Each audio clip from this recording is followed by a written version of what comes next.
referirnos a la celeridad, que se encuentra representada pues, por la improrrogabilidad de los plazos. Lo que se busca es garantizar una justicia célere, repito, una justicia sin dilaciones indebidas. Pero eso necesita de ciertos elementos materiales.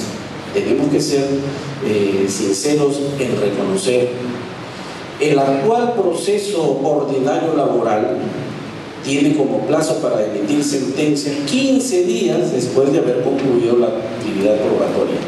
Estamos hablando de que el proceso ordinario, la nueva ley procesal del trabajo, solamente va a permitir excepcionalmente, insisto, se supone que la excepcionalidad tiene que estar sustentada. Entonces la regla es que los procesos se sentencien en 60 minutos.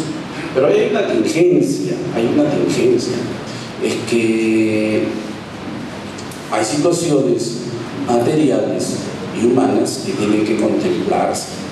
Por ejemplo, compartiendo experiencias con magistrados de otros países, se señala, por ejemplo, en España, un juicio de nulidad de despido que da lugar a la reinstalación o a la reposición, como decimos nosotros, tiene una duración aproximada de 2 meses.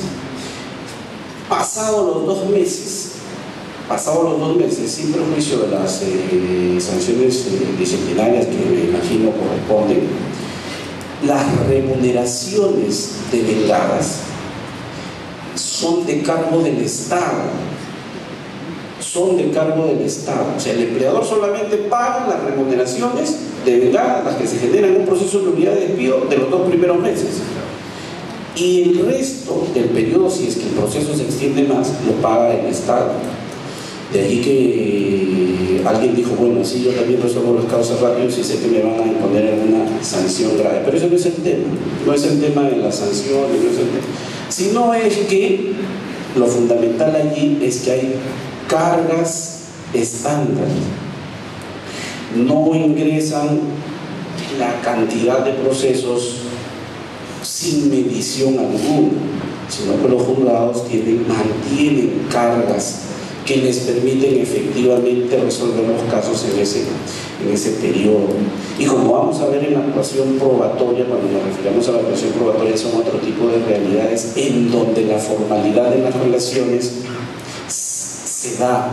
se cumple, hay una actuación decidida de la autoridad administrativa de trabajo como medio de prevención y también de supervisión del cumplimiento de las disposiciones, porque está dotado de todos los elementos,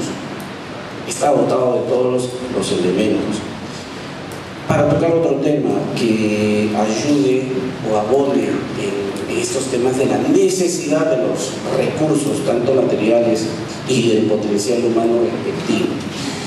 Se está señalando que, por ejemplo, como uno de los medios probatorios es la de exhibicional de planillas que se tendrá por cumplida cuando la autoridad judicial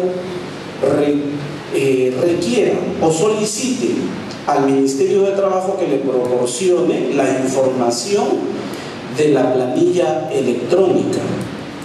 Pregunta, todos los empleadores en nuestro medio, que es lo que conocemos, están informando a todos sus trabajadores en la planilla electrónica. ¿Cómo vamos a obtener esa información si no todos los trabajadores están debidamente formalizados? Por ejemplo, si tocamos el tema de familia, para tocar el tema de familia, y lo deben haber escuchado ustedes en un programa nocturno en el que se entrevistó al presidente de la Corte Suprema de Justicia de Costa Rica. Por ejemplo, él decía que en un solo día se sentenciaban los casos de alimentos de familia, en un solo día. Y decía que, por ejemplo, el magistrado tenía la información necesaria, y bueno, tenía acceso a todos los sistemas informáticos. Por ejemplo, podía acceder a información sobre propiedades del demandado por alimentos, nosotros no podemos acceder a la información que tiene el registro público. Los jueces de acá no pueden decir, bueno, usted tiene tanta posibilidad económica porque aquí tengo la información. No hay. Entonces esa situación se va a trasladar al proceso laboral si es que no se dan los recursos necesarios y si no se establecen las líneas de comunicación que permitan, por ejemplo, inmediatamente tener información.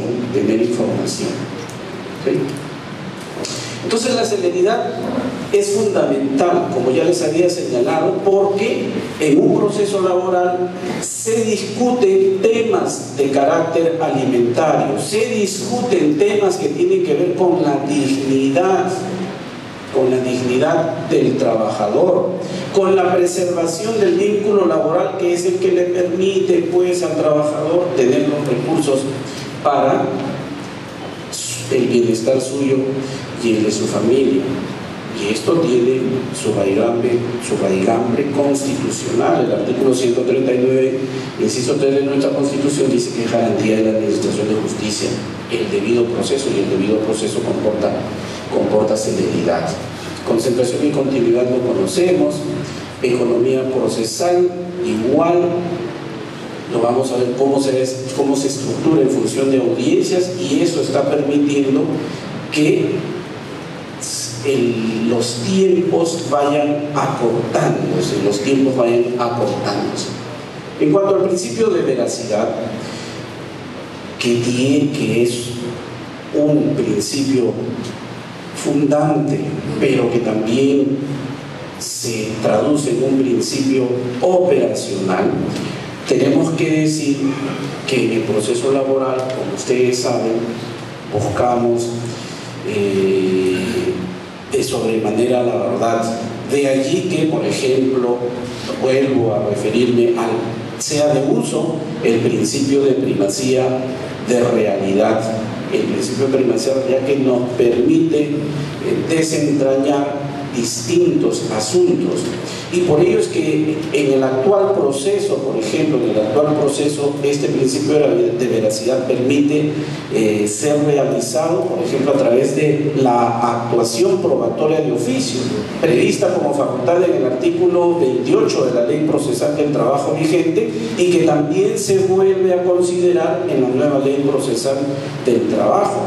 Y los medios probatorios que de oficio dispone el juez deben de ser cumplidos, porque se destinan a desentrañar la verdad de los hechos. Se destinan a desentrañar la verdad de los hechos. Recordemos que el Tribunal Constitucional ha desarrollado posición sobre este principio. Y dice que, aunque no tiene reconocimiento expreso en nuestro texto constitucional, es un derecho plenamente protegido, derivado en primer lugar de la obligación estatal de proteger los derechos fundamentales y de la tutela jurisdiccional. De manera que el sustento constitucional de este principio fundante y también operacional nos lleva a decir que en el proceso tenemos las herramientas, en el proceso laboral tenemos las herramientas para realizarlo.